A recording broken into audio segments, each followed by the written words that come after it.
sebenarnya penyebabnya apa, Dok? Kenapa bisa berhenti di sana sehingga dia nggak bisa turun? Terus kenapa ketika turun dia terus lengket di dinding rahim? Itu disebabkan? Iya. Jadi kalau misalnya di sini dia adanya infeksi, ya, adanya bakteri, ya, atau memang dari awalnya saluran telurnya sempit.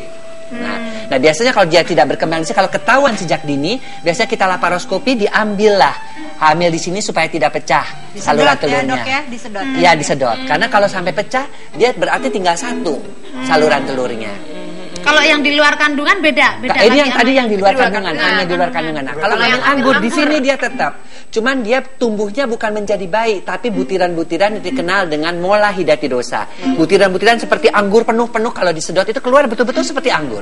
Bulat-bulat gitu banyak. Nah, ini penyebabnya bisa virus, bisa kekurangan vitamin A. Ya, jadi seperti itu. Nah, atau janin sudah nyampe di sini, tapi dia tidak mau membesar. Iya, nggak berkembang. Ya, nggak berkembang.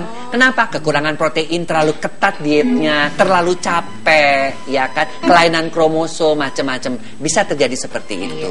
Berarti yang harus ditekankan tadi bahwa hamil anggur dengan hamil di luar kandungan itu berbeda ya, Dok. Tempatnya beda. Tempatnya kalau hamil anggur tetap di dalam rahim. Sementara kalau hamil di luar kandungan tempatnya di saluran telur pada umumnya. Nah, Dok, secara visual gitu kita lihatnya, kalau misalnya sedang mengalami hamil anggur atau hamil di luar kandungan, itu yang kita rasakan apa? Ada gejalanya nggak, Dok? Ya, kalau pada hamil di luar kandungan biasanya nyeri hamilnya itu. Kemudian kadang-kadang keluar darah sedikit. Flek-flek ya, gitu flek-flek. Oke. Ya. Dan biasanya alat yang paling canggih untuk mendeteksi itu adalah dengan pemeriksaan ultrasonografi.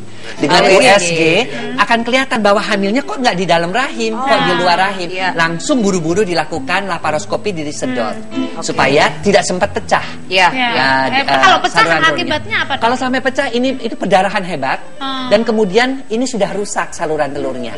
Tidak bisa lagi dia bertempat menjadi tempat pertemuan sel telur dan sperma, hanya mengandalkan satu lagi saja.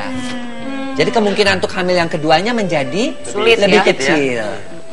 Nah, kalau hamil anggur kita hamil anggur di USG kita akan lihat tidak ada janin. Yang ada kalau kita lihat itu seperti butiran atau kadang-kadang seperti badai salju kalau kita bilang secara USG. Nanti akan kelihatan di sini. Berarti memang harus di USG ya? Harus di USG. Makanya USG itu adalah pemeriksaan yang paling aman karena menggunakan gelombang buji, ya. Tidak ada efek samping dari mulai kehamilan muda untuk mendeteksi semua kehamilan, ya. Kadang-kadang juga positif dicek oleh dokternya. Pemeriksaan kencing positif, tapi ketika dicek dengan USG misalnya positif, tetapi hanya kantongnya saja. Itu yang